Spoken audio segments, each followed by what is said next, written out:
Okay, for reference, here is the North Pole.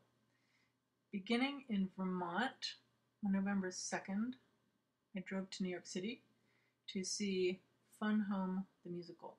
Returned to Vermont, drove to Montreal, flew to London on November 9th. Stayed in London for 2 weeks with little side trips to Bristol and Leeds and Paris.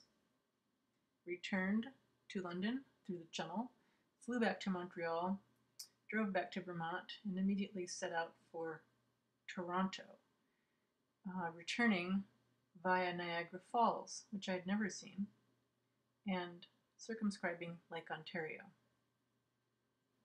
Here I am with all the different Alisons from Fun Home the Musical. Here is the stage set for Fun Home the Musical, which is eerily accurate down to the green paint on my plywood floor. I did a whole bunch of comics events in London.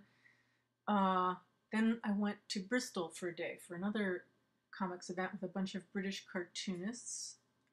Bristol is really pretty, so I've got this river running through it. Back to London, did laundry.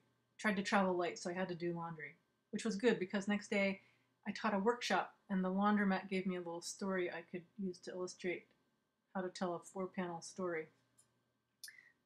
This is at King's College. Everyone wrote a 4-panel comic about what happened to them that day. Then later that day, I did a public conversation, also at King's College, with my psychoanalytic idol, Adam Phillips. Here we are talking. Next day, hung out with my friend Helen Sandler, the writer and impresario at the British Library. Then Holly and I headed to Leeds. Here she is getting rid of our compost on the way.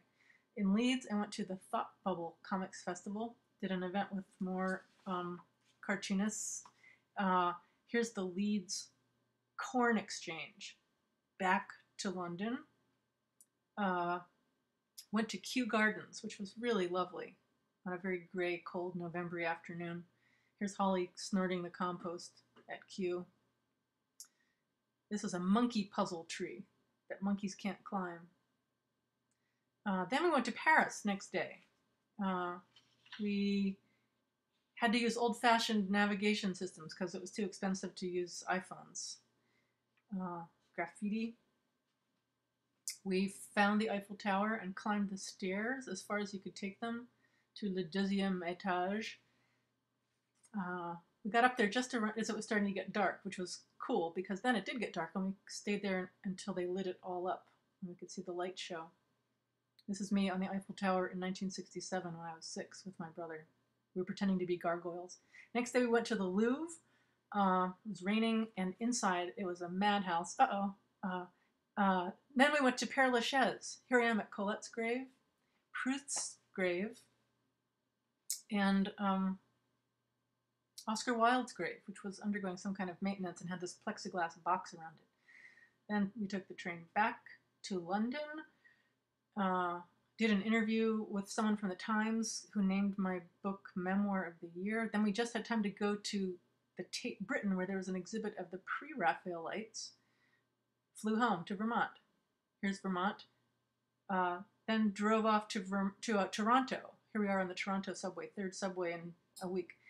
I was doing an event in memory of the psychoanalyst Elizabeth Young Brule.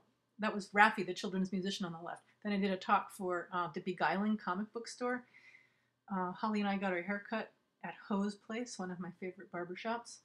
Then we headed home. Drove all the way around Lake Ontario via Niagara Falls, which was really cool. I'd never seen Niagara Falls before. It's pretty amazing, but I'm glad I went on a day when no one else was there.